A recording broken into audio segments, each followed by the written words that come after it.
You call it the China virus, the Chinese virus.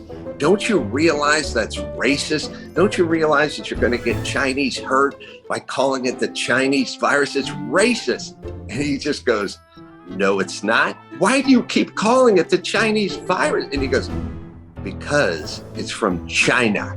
I think a lot of people go, I like Trump, but the problem is he drives my wife nuts and I got to live with her. Do you need Hollywood anymore? Do you still need them maybe the same way you might have needed them 20 years ago? No, I don't need them at all. And thank God. If you were at a convention for flat earthers and you had to get up in the podium and speak, would you say the earth is flat?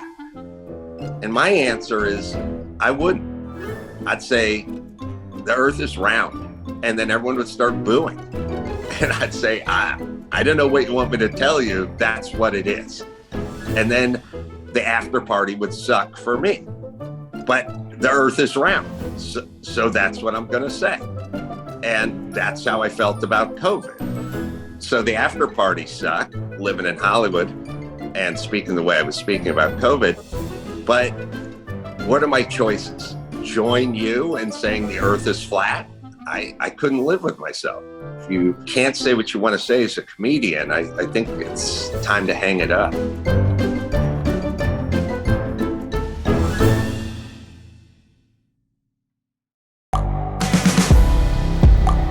The world is changing. Inspiration is everywhere. It has never been so easy to connect, share, and bring people together. We're learning from others and finding the best in ourselves. Challenging our beliefs.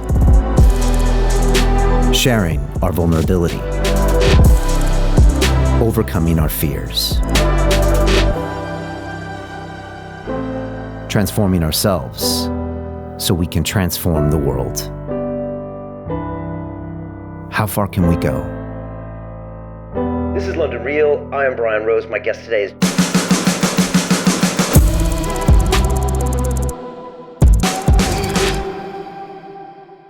This is London Real. I am Brian Rose. My guest today is Adam Carolla, the actor, comedian, podcasting host, and best-selling author. Your career began some 30 years ago as a radio personality and co-host of the popular phone-in show Loveline, which then moved to television on MTV. In 2009, you launched the Adam Carolla Show, which quickly became the #1 podcast on iTunes and subsequently broke the Guinness World Record for the most downloaded of all time. You've starred in, produced, and directed many films, appeared on Celebrity Apprentice and Dancing with the Stars, and continue to be one of the most popular figures on the stand-up comedy circuit. As an author, you published 6 books, most notably In 50 Years We'll All Be Chicks, which debuted on the New York Times bestseller list. Your latest book, Everything Reminds Me of Something, gives readers a glimpse of your unique perspective on the world as an antidote to the politically correct woke times in which we now live. Adam, welcome to London Real. Thanks for having me. Hey, it's great to have you here.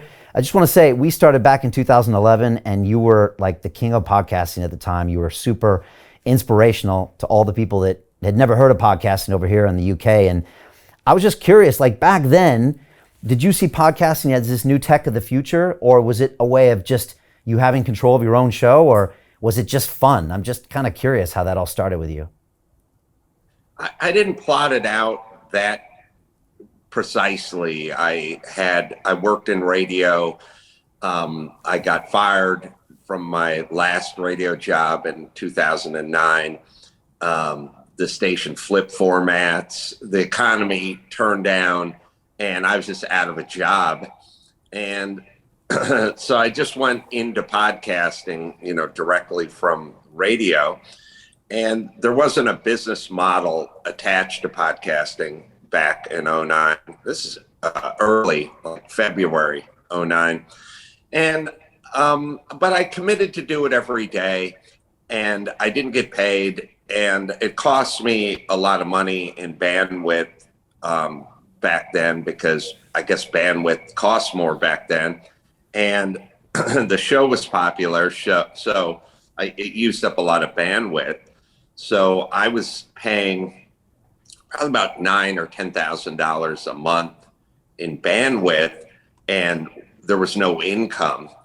But I did it every day anyway, and I had some sort of it wouldn't be a belief or faith. I just sort of had this sort of motivation. It felt like the right thing to do, I guess is how I would describe it. It didn't really feel like a business. It felt like maybe it could be a business, but it just felt like the right thing to do for me. And do you remember when it became a business? Was it like 3 years or 4 years later? No, it happened in sort of dribs and drabs. It first became apparent that we could use it as a tool to sell tickets to live events and appearances and things like that. So it became fairly immediately clear that, well, if you couldn't make money directly from podcasting, you could make money indirectly from it by saying, I was going to be down at this club or at this theater on this date, and the tickets would sell very quickly. Later, there became this Amazon affiliate program where people could click on some link on Amazon, and when they made an Amazon purchase, 1% of it would go toward you or something. So I guess the conceit was sort of like, you like this podcast, you get it for free, it cost us money. Why don't you just put us in your Amazon link and we'll get whatever, a 0.5% or whatever you spend on Amazon, or some version of that. Almost a little like a subscription, but it wasn't really a subscription. And started making like pretty good money just based on Amazon affiliate links. So now some money's starting to come in from Amazon links, some money's starting to come on from doing live events. And then at some point, some sponsors, kind of people you've never heard of, companies you've never heard of, started to kind of trickle in. And people started going, well, if he's got a big audience, what's the difference between a radio audience or a podcast audience? And then it turned out a lot of it was, I think a lot of the beginning of stuff was like affiliate stuff where they would say, flowers.com would come on during Valentine's Day and go, we'll give you $3 for every $25 bouquet you sell. And it was all super effective. We sold tons of bouquets and, and we got paid that way. And I guess it started to dawn on people that this not only could rival radio or television as far as advertising goes, but it could surpass it in terms of a more dedicated fan base, a more motivated fan base. And now fast forward to today where, Spotify is in the business and places like Gimlet Media get scooped up for a couple $100 million. What do you make of it now compared to then? Well, it's probably not unlike a lot of businesses in that it didn't exist and now it does exist. I don't find it astounding because that's all business is. Something doesn't exist and then I didn't grow up with a smartphone. Now every human being I know has a smartphone. So there's always, or an electric car, or some stuff's technology, some stuff's just, I never heard of Netflix when I was growing up, and now everyone has Netflix. Like, some of it is fashion, some of it's technology, some of it is the whims of society and the trends of society. But it's like, it's like no one had an iPhone, now everyone has an iPhone. Nobody for the first 10 years of the iPhone had one of those weird little cases where you could keep your credit cards in the back of them. Now, everybody I know who has an iPhone has a weird little case where you can put your credit cards and driver's license behind it. And 5 years ago, nobody had one. Now everyone has one. So that's how business works. And this is, to me, just more of that. Okay. And just to finish with podcasting, do you think it'll be around 100 years from now? And do you think it'll be the same? Do you think humans will always want to hear each other talk in that type of a format? Yeah, I mean, thankfully, I think that humans crave an interaction, even if it's sort of a one-way street.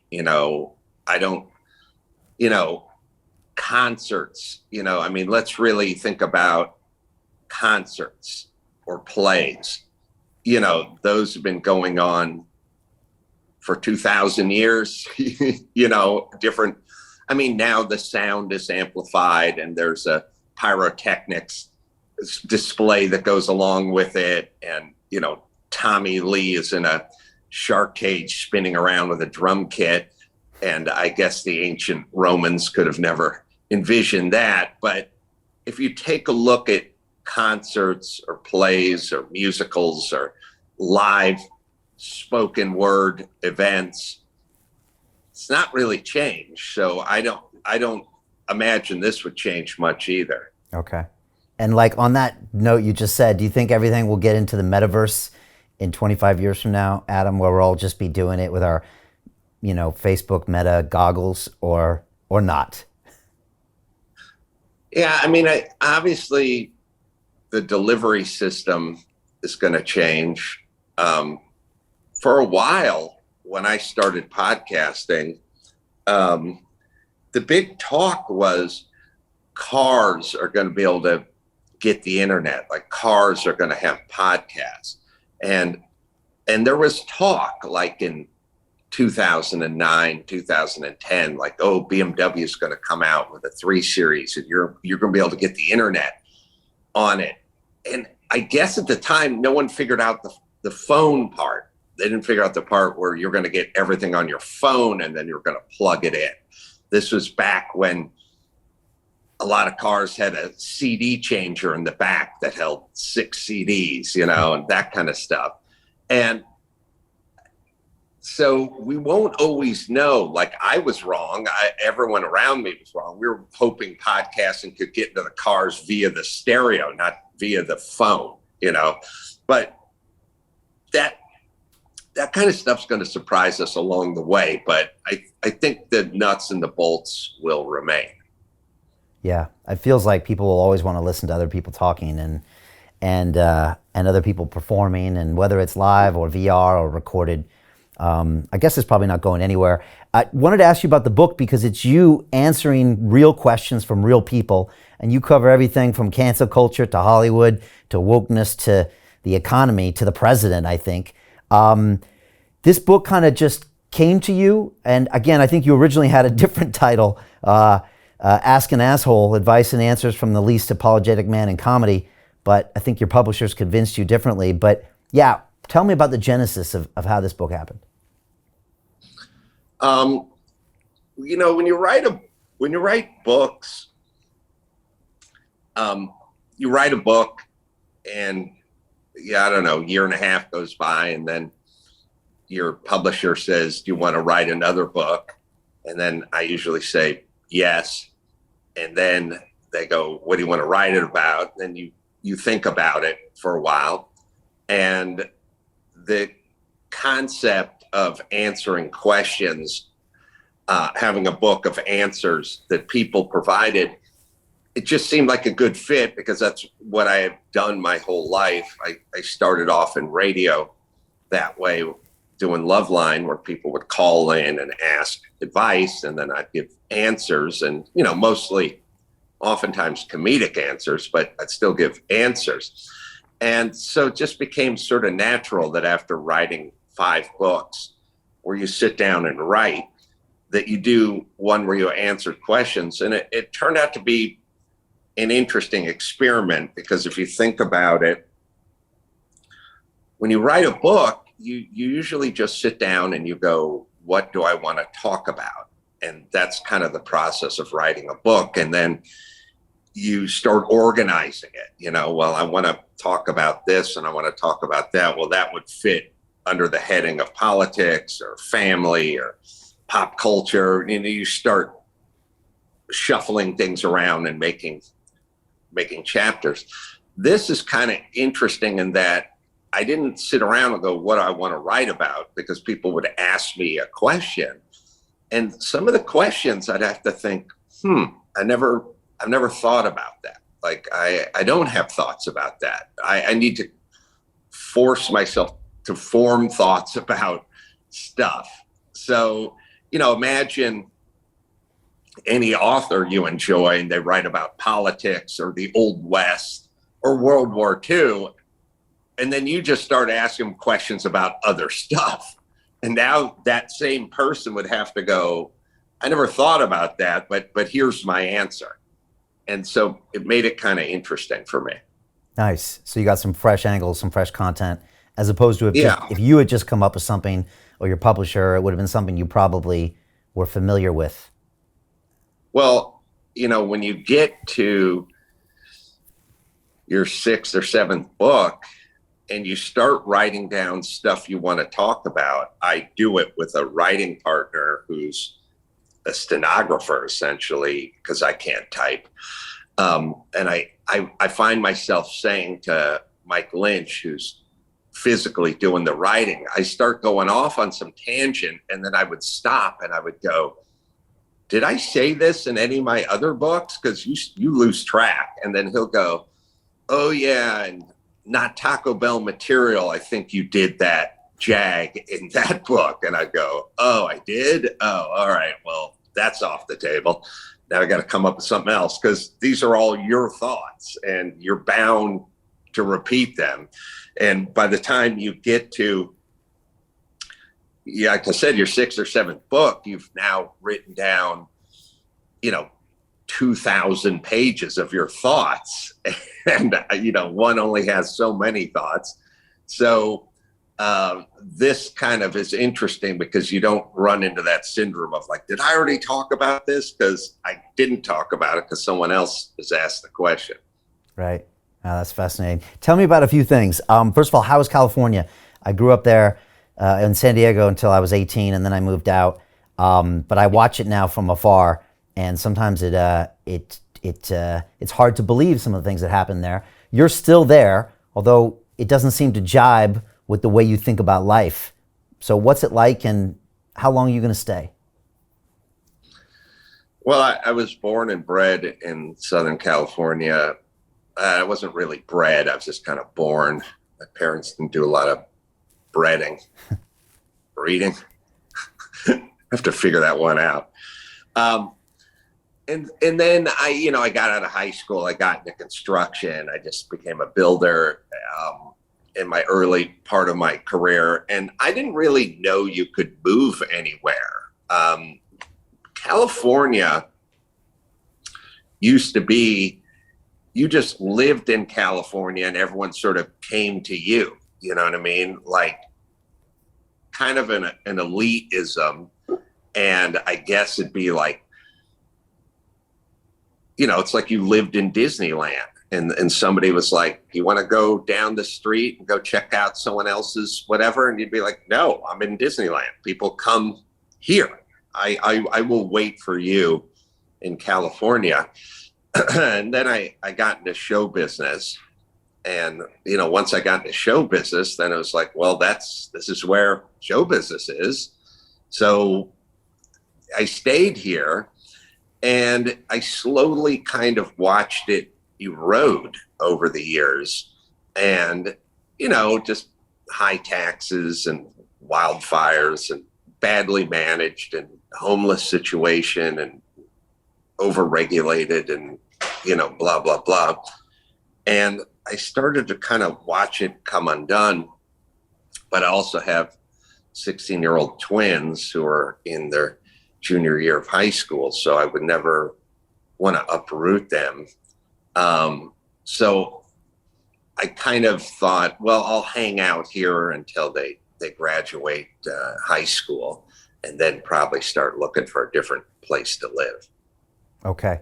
And how is the wokeness factor now in LA? Like, what does it feel like to be there and be around the people there? It's like, it kind of depends. I mean,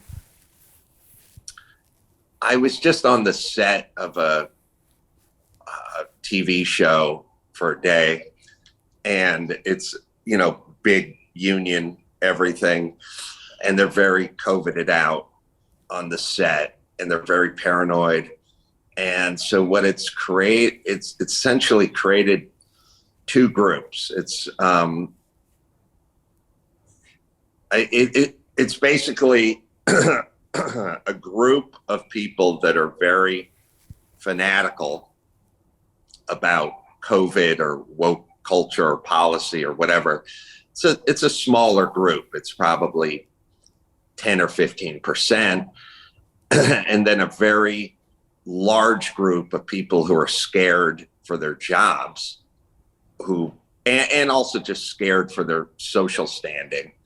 They don't want to be ostracized, who are then following this small minority of sort of lunatic kind of nut jobs that are sort of dictating policy. So it's not like most people agree with the lunatics.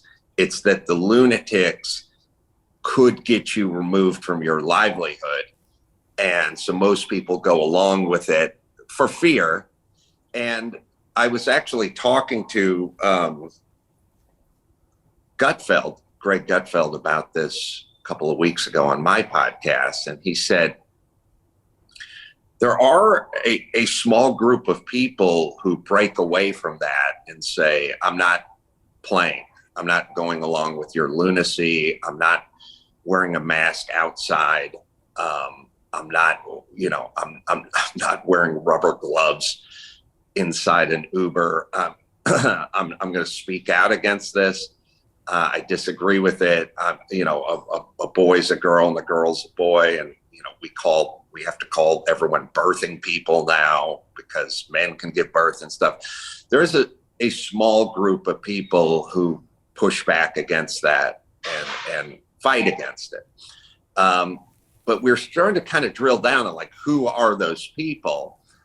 And I came up with the conclusion that they're people that are good at their jobs and do not fear being removed from their livelihood, because you can cancel fair to middling, mediocre people, maybe even decent at their job people, but you have a real hard time with canceling excellent people. And whether you're a writer or welder, I do a lot of car work, and I have a guy who works for me, and he's an excellent fabricator. He can put metal together and shape it any way you want.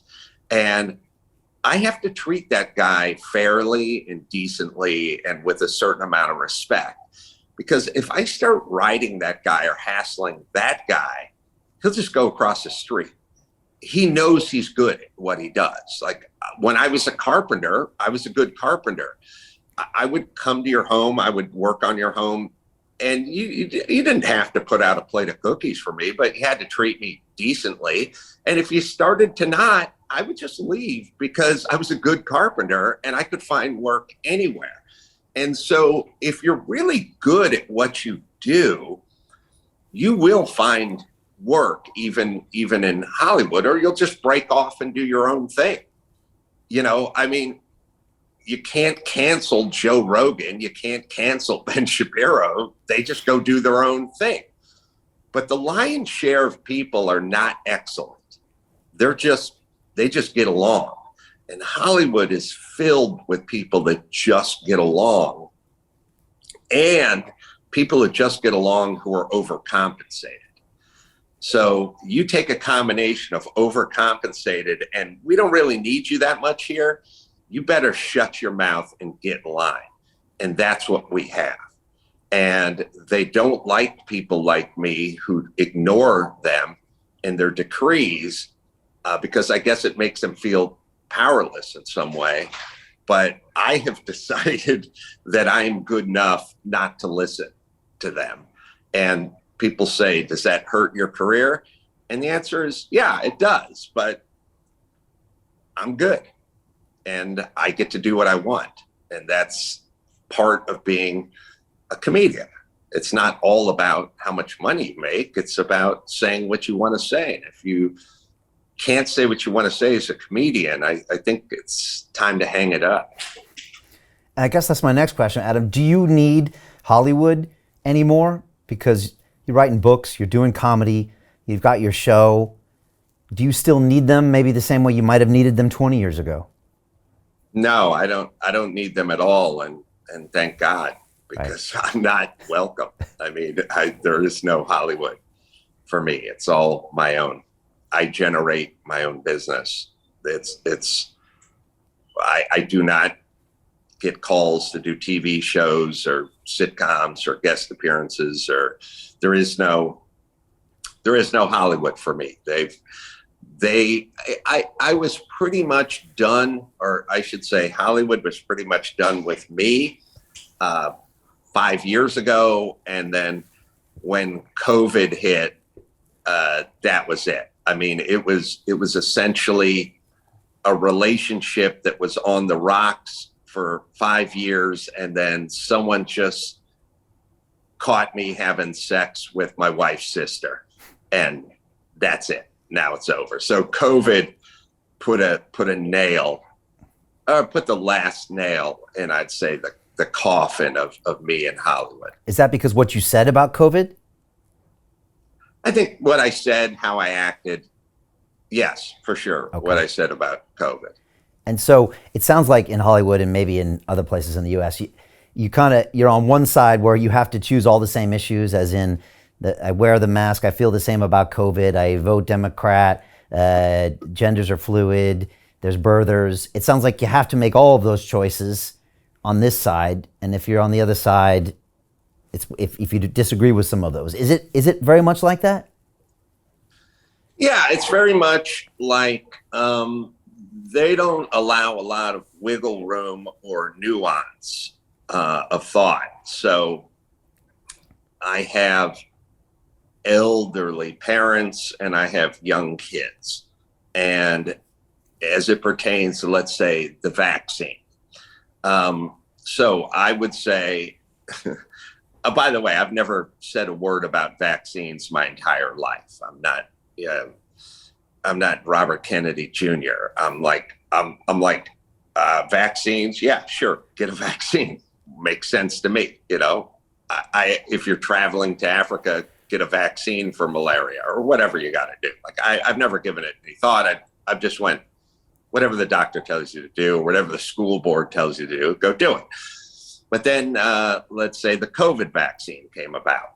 So I would say to my elderly parents, you should get the vaccine. And then I would say to my teenage son, you don't need the vaccine. You're healthy, you're young. It's not going to affect you like it would affect my parents. And I have no idea what the ramifications of the vaccine down the road for you might be, 15-year-old, for you, 90-year-old, who cares? So get the vaccine and you don't get the vaccine. That then makes you an anti-vaxxer in the eyes of Hollywood, even though I've never said anything about vaccines my entire career because I've had no thoughts about them. This one I sized up and went, you get it and you don't need it. And those kind of thoughts, or why are we wearing masks outside, or many other nuanced thoughts like that, those are the kind of thoughts that would get you put into a sort of COVID denier, I guess, group. And that's where it is. Now, for me, and most people are scared, and most people have to work in Hollywood. That's their livelihood. So they don't agree with it, but they definitely shut up about it because they're frightened. And look, rightfully so. A lot of people have been canceled. So for me, it's like I say to people, they go, well, then you get ostracized and you get criticized and you get shunned. And they go, isn't that uncomfortable? Like, don't you dislike that? And I go, well, to some extent, yeah. Everyone wants to be invited to the party. But I said, if you were at a convention for flat earthers and you had to get up in the podium and speak, would you say the earth is flat? And my answer is, I wouldn't. I'd say the earth is round. And then everyone would start booing. And I'd say, I don't know what you want me to tell you. That's what it is. And then the after party would suck for me. But the earth is round. So that's what I'm going to say. And that's how I felt about COVID. So the after party sucked, living in Hollywood and speaking the way I was speaking about COVID. But what are my choices? Join you in saying the earth is flat? I couldn't live with myself. Yeah, I always love that analogy. It's funny, when all that was happening in 2020, we got into a big fight with YouTube with kind of freedom of speech issues. And that was always one of my examples. Like the flat earthers, they were all over YouTube and they were allowed to talk about things that were crazy. But if you had different opinions on, masks and COVID and vaccines, those were taken off. So it's always kind of a fascinating. It'll all come out that it was all part of the big plan anyway. It's already trickling out that all these big tech companies were in cahoots with the government and the messaging and the deplatforming dissenting voices. It's all going to come out. I'm not a conspiracy theorist, but it's all going to come out that people were being silenced and it wasn't a coincidence.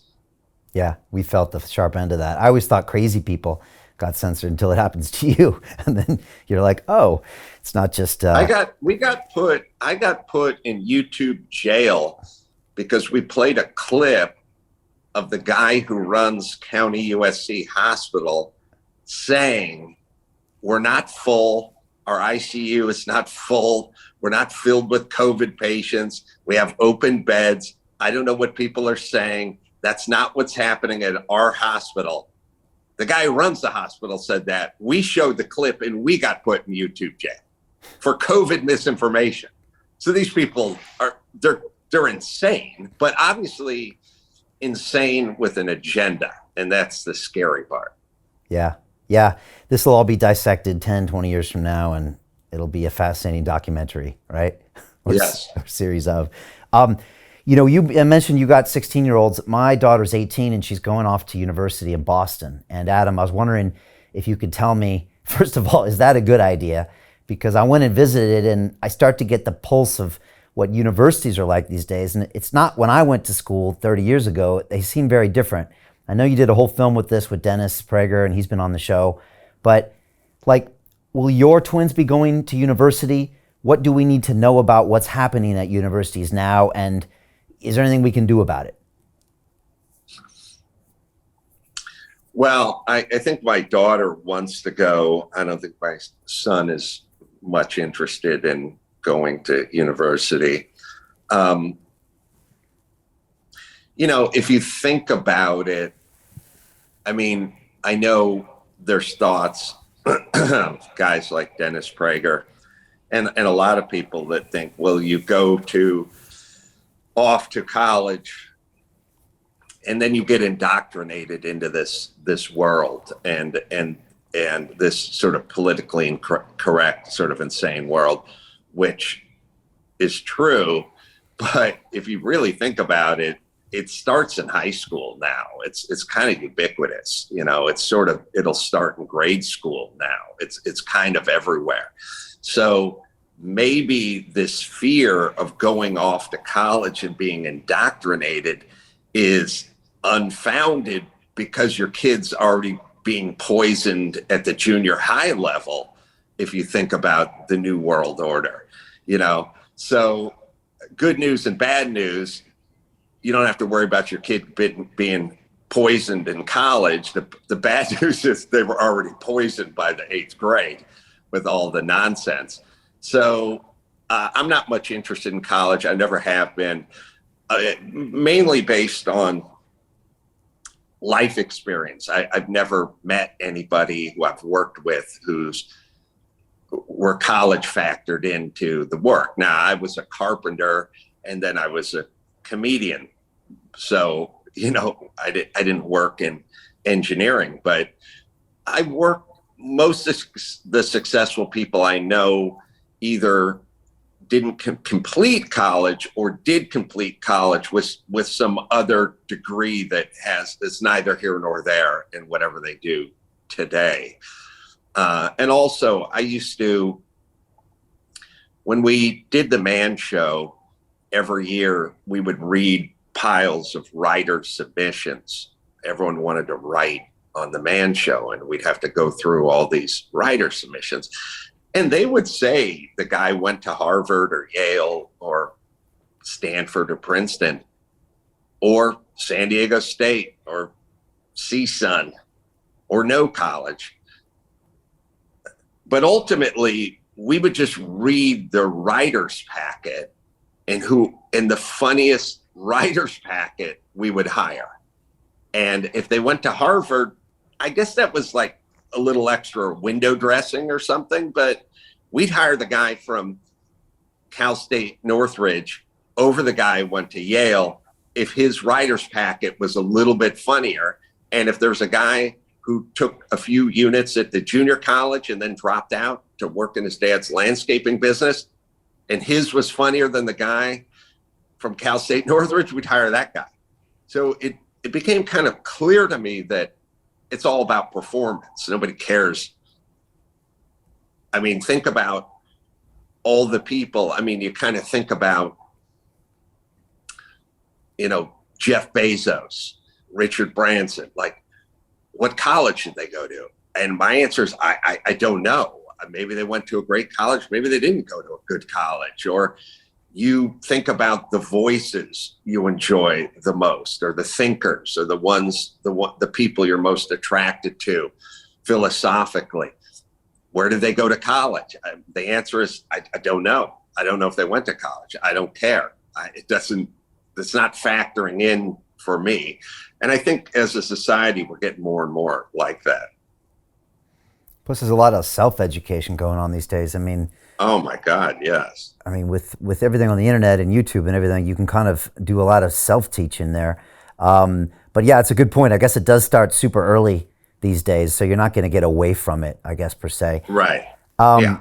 When you look at politics in America and you look at President Biden and you look at a potential Trump coming back or whatever happening in the Republican Party, what do you see? And is that a reflection of America? And have you ever seen politics this way in your entire life? No, I haven't. And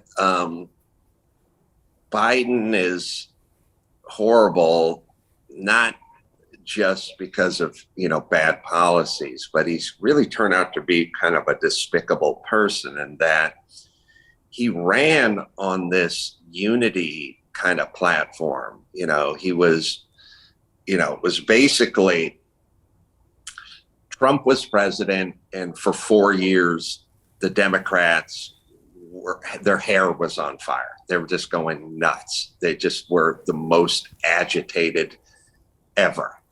And it was like Biden came in, and it was like just kind of slow and steady, old Joe, you know what you were getting. And so he sort of came in and he sort of went, it's going to end, all the craziness. So the thing about Trump is Trump's policies weren't crazy, but he drove people crazy. And so it was sort of like a half-baked analogy, but let's just say you and your wife were living together and you hired a full-time nanny to take care of your kids. And your wife was like, she drives me nuts. She's making me crazy. And then you were like, all she does is cook and clean all day. And then when she goes home at night, she sends out a tweet that you hate, And then I would say to my wife, look, the house is clean. There's food in the refrigerator. The kid's diaper's been changed. And she would keep going, she's driving me nuts. She's driving me nuts. I don't like the way she dresses. I don't like the car she drives. I don't like the tweet she sends out when she gets back to her apartment. And I'm saying to the wife, who cares? We got a clean house and there's food on, she makes a great lasagna. And then at a certain point you go, listen, to the nanny, you go, you're a good nanny, but you're driving my wife nuts. And I have to fire you because I have to live with my wife. And I just want calm. I just want calm. You know what I mean? And you go, okay, she's going insane. I don't want to live with an insane person. I'm sorry. And you get rid of the nanny. And then Joe comes in and Joe goes, you tired of the craziness? I'm the guy for you. We can get back to normal. Americans, living with Americans, not going insane. And that's how he pitched himself. And then he went right down this, white supremacy is the biggest problem this country has. And he went down this weird racial division road and saying Jim Crow 2.0 over and over again. And he just went right into this sort of divisive, we're at each other's throats again world. So whatever the unity he sort of promised, he did not pursue that. And will he get reelected? And then is Trump coming back? And what do you think about that? Will Joe Biden get reelected? Yeah. No, even his own party hates him. He's clearly deficient. I mean, there's something wrong with him. So I don't think physically he's capable of it, but I don't think anyone is interested in Joe Biden. And are they interested in Trump coming back? The thing about Trump is I'll tell you what hurts Trump. What hurts Trump is the nanny who drives the wife crazy syndrome. Like, I think there's a fair number of conservatives and a fair number of Republicans and a fair number of independents who say, look, what he did in the Middle East in terms of peace accords, that was great. Moving the embassy to Jerusalem, that was great. I agree with him on the border. I think we need a stiffer, stouter border. Yeah, I want him to lower taxes. I like a lot of his ideas. I just don't want to have to live with the insane people who go nuts. It's 4 years of people going insane. And so I think there's a lot of people that go, I like Trump. I like his policies. I don't really care if he sends out weird tweets in the middle of the night. I want the corporate tax rate lowered or whatever it is Trump is. I want to be energy independent. Okay, this country's having a lot of difficulty with energy.